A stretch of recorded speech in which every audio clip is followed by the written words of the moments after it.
नमस्कार, मैं रुबीना सैफी। आप देख रहे हैं द इंडिया न्यूज। आइए नजर डालते हैं इस वक्त की कुछ ताजा खबरों पर। तो आया दिल्ली से और दाद ले गया, काटने लगा और वो भी काटने लगी। दोनों ने काट दिया आप दोनों?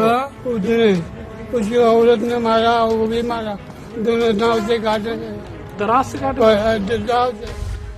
बेटा परिवार की जान है, बेटा परिवार की शान है, बेटा वंश बढ़ाएगा, बेटा बुढ़ापे का सहारा बनेगा। लेकिन क्या हो अगर वही बेटा हैवान बन जाए, शैतान बन जाए और अपने ही माता पिता के आगे काल बनकर खड़ा हो जाए।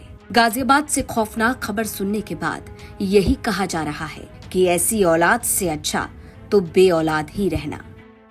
उसकी औरत ने मारा और वो भी मारा, दोनों दांव से काटे, दराज से काटे।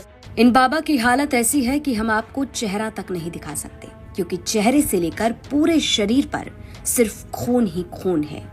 और ये हाल किसी और ने नहीं, बल्कि आरोप के मुताबिक बुढ़ापे का सहारा कहे जाने वाले बेटा और बहू ने किया। गाजियाबाद का मोदी नगर इलाका।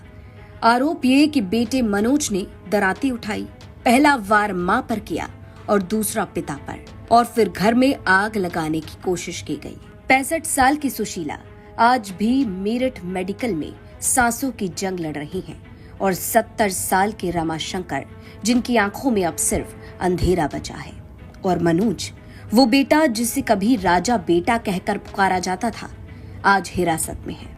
तो आया दिल्ली से और दाद ले गया, काटने लगा और वो भी काटने लगी। दोनों ने काट दिया आप दोनों? आरोप के मुताबिक ये कोई पहली बार नहीं था।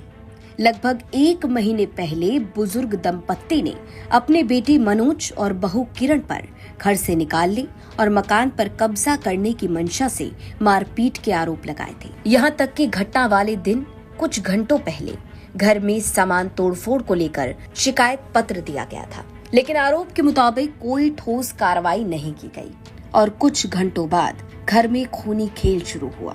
आरोप के मुताबिक बेटा और बहू ने बुजुर्ग माता पिता पर धारदार हथियार से हमला किया और फिर दावा ये कि हादसा दिखाने की मंशा से घर में आग लगाने की कोशिश की गई।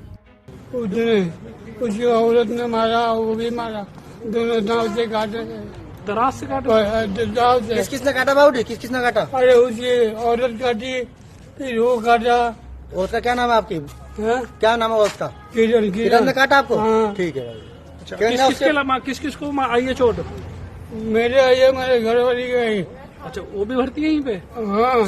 सुबह कहाँ गए थे आप? चौकी में? सुबह गए थे, यही चौकी पर गए थे। चौकी पे सुनवाई हुई नहीं आपकी? सुनवाई कहाँ हुई? बड़े की जाने में जा मेडिकल नहीं हुआ आपका सुबह? ना। उसके बाद कहाँ गए आप? फिर यहाँ घर पर आए। घर पे आने के बाद क्या हुआ दोबारा? घर पर आए। हाँ। तो आया दिल्ली से और दाद ले गया, काटने लगा और वो भी काटने लगी। दोनों ने काट दिया आप दोनों? पुलिस इस मामले को पारिवारिक विवाद बता रही है, लेकिन सवाल ये क्या समय रहते कोई ठोस कार्रवाई नहीं की गई? अगर बुजुर्ग दंपत्ति बार बार शिकायत कर रहे थे तो क्या कोई सख्त एक्शन नहीं लिया गया? पुलिस के माने तो आरोपी बेटे मनोज की पहली पत्नी और दूसरी पत्नी किरण से बेटा न पैदा होने के चलते घर में कलेश रहती थी।